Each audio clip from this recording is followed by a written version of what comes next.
In an era where the line between genres blur and every action game is packed full of RPG elements or vice versa, discover a game that takes this concept to the extreme by giving you a Persona-linked version of Dynasty Warriors, where you can spend 80 hours beating 1 billion enemies to death as your digital wife.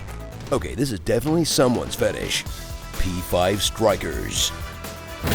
Jump into the stylish world of anime Tokyo and get ready for another adventure with the Phantom Thieves, as Persona continues its tradition of exploiting you following an actual love with its fictional characters to sell you weird spin-off franchises that clearly exist in defiance of God, but this time opts for a genre that used to be reserved for lunatics and Chinese history nerds, until they decided to reskin everything with franchises people actually cared about, creating a combination that goes together like peanut butter and methamphetamine.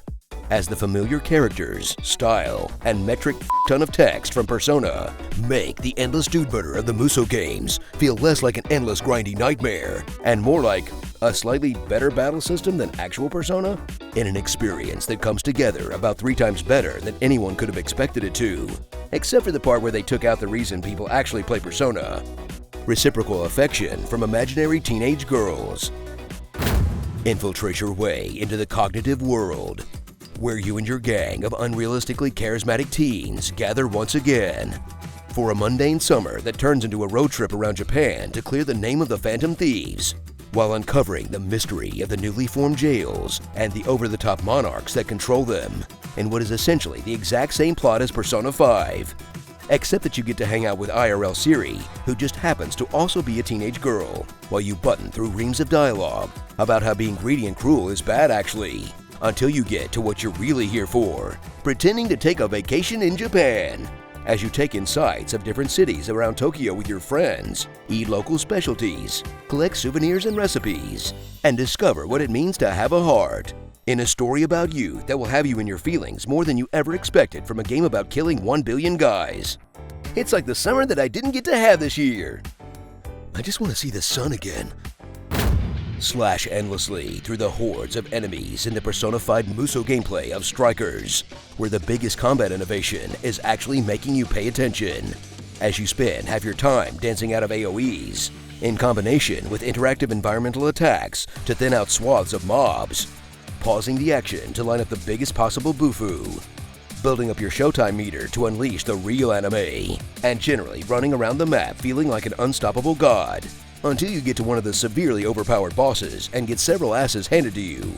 as you desperately spam its weaknesses while carbo-loading food to get your SP back, just to break its 6 or so shields to finally stagger it and do a sliver of damage, accurately recreating the feeling of fighting a mainline Persona boss for a full real-time hour, in combat with a difficulty curve like the GameStop stock price, where half of the challenge is figuring out what is even happening on the screen. But hey, can you really call it a Muso game if it isn't a total visual cluster?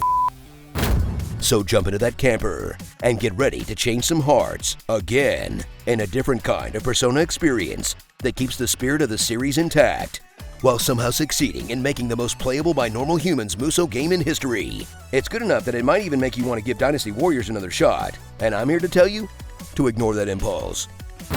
Starring Lupin the Teen, Carfield, Skullomania, Catafine Tales, Andy Warhol, Iron Maiden, Cavalierin, The Dork Web, Dadborn, and Skyfu. Weeaboo Warriors 5 Road Trip. Okay, seeing how we have Persona and Zelda games, I think it's the perfect time to pitch Harvest Moon Farmers. Double the crops, double the bloodshed. Tell us what you'd like to hear in my epic voice in the comments below. Everyone always asks how much could a woodchuck chuck, but never how is the woodchuck that chucks. Because after all, you're my wonder balls. I am a fighter who walks, talks, and thinks fighting, but I try not to look like it. With all the stupid stuff I say, I should get a raise.